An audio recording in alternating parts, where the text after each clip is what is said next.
Hi friends, good morning. Yesterday టూర్కి వెళ్ళినాం with family. ఎక్కడికి వెళ్ళినామో గెస్ చేయండి. వెళ్ళేదారిలో ఈ ఫోగ్ మొత్తం నిండిపోయింది విత్ తుఫాన్ వెహికల్ తోటి.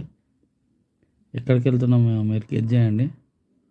మీరు గెస్ చేయలేరు కానీ నేనే చెప్తా. ఎట్లయినా వీడియో ఎండ్ లోపల మీకు తెలిసిపోతుంది ఎక్కడికి వెళ్తున్నామో. చూడండి ఎక్కడికి వెళ్తున్నామో. రామేశ్వరం వెళ్ళామండి. టెంపుల్ వ్యూ దియ్యలే కానీ రామేశ్వరం నుంచి ధనుష్కోటి వెళ్ళే రోడ్డు ఇది. అటు ఇటు సముద్రం ఉంటుంది, మధ్యలో రోడ్ ఉంటుంది.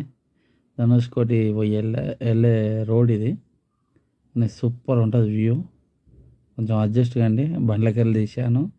Vehicle 22 seater తీసుకెళ్ళినాము. బస్సులకి వెళ్ళి తీస్తున్నా. కాకపోతే ధనుష్కోటికి మన ఓన్ వెహికల్ తీసుకొని అక్కడున్న జీప్స్ వెహికల్స్ వాళ్ళ వెహికల్స్ ఉంటాయి అక్కడ. ఎందుకంటే మన వెహికల్స్ తీసుకోనియరు. ఎందుకంటే అక్కడ టూరిజం డెవలప్ కావాలి కాబట్టి మొత్తం ఆటోస్ బస్సులు ఇక్కడ వెహికల్ పెట్టి ఒక 1/2 కిలోమీటర్ వెళ్ళి చూడండి ఉష్క రోడ్డు. పిల్లలు ఎలా ఎంజాయ్ చేస్తారు. మొత్తం సముద్రం ఇక్కడి నుంచి వస్తే శ్రీలంక కనబడుతుంది అంటారు కానీ చుట్టుపక్కల కూడా కానరాదు. మా పిల్లలు ఎట్లా ఎంజాయ్ చేస్తారో చూడండి. ఇది రామేశ్వరం పంబన్ బ్రిడ్జి మీదకి వెళ్ళి తీసిన.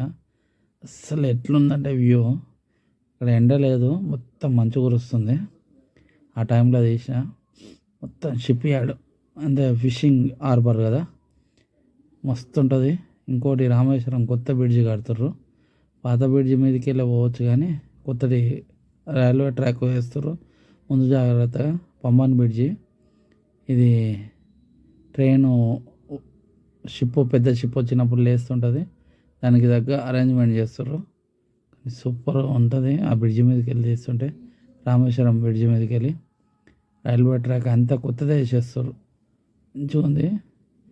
Actually super Rameswaram. బాయ్.